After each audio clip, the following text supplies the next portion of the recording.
Sabino ba confession religieuse mingi penza groupe ya 6 basala ki point de presse week-end eleki epa iwapi balobela ki que ba déposa ki déjà procès verbal na bango ya candidat président ya Seni kuna na Assemblée nationale le ba détail na héritier Mapinde mpe Benjamin Boulembi.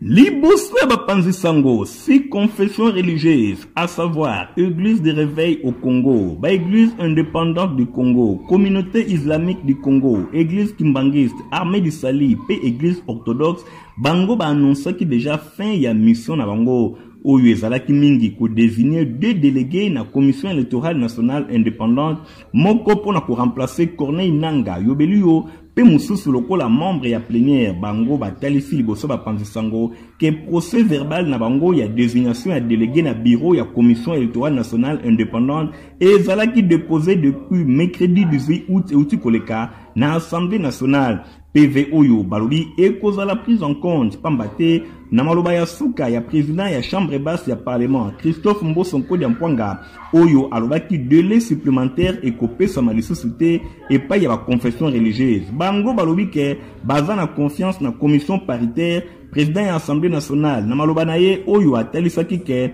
esengeli bazwa na ligne de compte musala oyo ekosale makuna batalisi ke ba élément nyonso suffisant ezali kotalisa ke bango babui ko endosser responsabilité na oyo etali kopusa makambo to pe kozwa retard bazali convaincu na qualité d'expert oyo bango ba rencontraki na commission paritaire ke musala ekoyeba na kosalema na ndenge ya malamu bosimba ke balobi procès verbal na bango ekozala prise en compte pambate ba élément oyo bango ba versé ezali ko clarifier makambo nyonso ndenge Israël Dodo Kamba atalisaki na kombo ya collectif nyonso oyo ba se réunisaki na siège ya commission d'intégrité de médiation électorale simé na mokuse boyena yolanda ye ya porte-parole ya groupe évêque Dodo Kamba ya RC azangaki te ko commenter démarche ya ba catholique elongo na ba protestant oyo ba sollicitaki audience moko ya lombango et pas ya chef de l'état Félix Antoine Tshisekedi Tshilombo bango balobi ke eza na rapport soki mokote entre présidence de la République na musala oyo bango bazali kosala bazali kaka na volonté ya kosilisa musala kasi soki basengi kokuta na chef de l'état akoki kokuta na bango eza na problème te Dodo Kamba atalisi ke yango ekoki pe ko changer eloko mokote par rapport ya pensée to par rapport ya musala oyo bango esi basali pona ko désigner moko pona ko diriger Seni pe délégué moko lokola membre chapitre pona Sabino que Gabriel Kyungu wa Kumwanza président de l'Assemblée provinciale ya Okatanga auti kokufa depuis dimanche 22 août na sima ya maladie ya tango mokuse rédaction ya Info Lingala meki kolobela parcours politique ya honorable Gabriel Kyungu wa Kumwanza boza ba détail na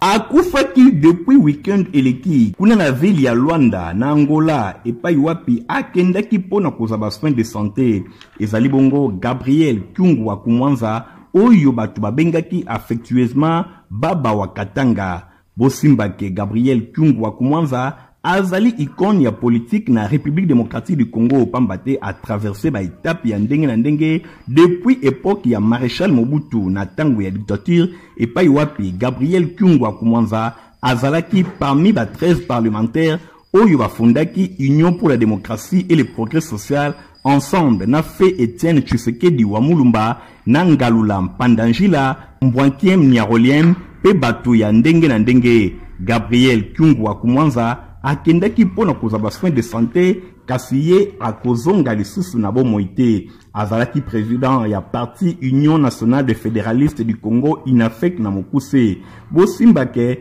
Gabriel Kyungu wa Kumwanza asali mwa mosala makasi na makambo etali politique azalaki président ya assemblée provinciale ya province ya Okatanga depuis février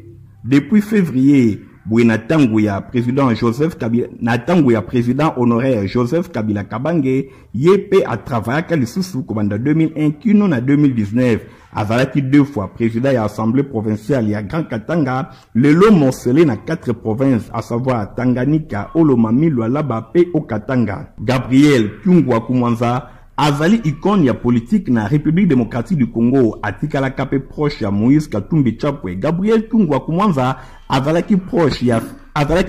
ya président Félix Antoine Tshisekedi Tshilombo pambate azali parmi bato oyo babadai kopeze na Union Sacrée. Après l'élection il y a 2018, il a s'engagé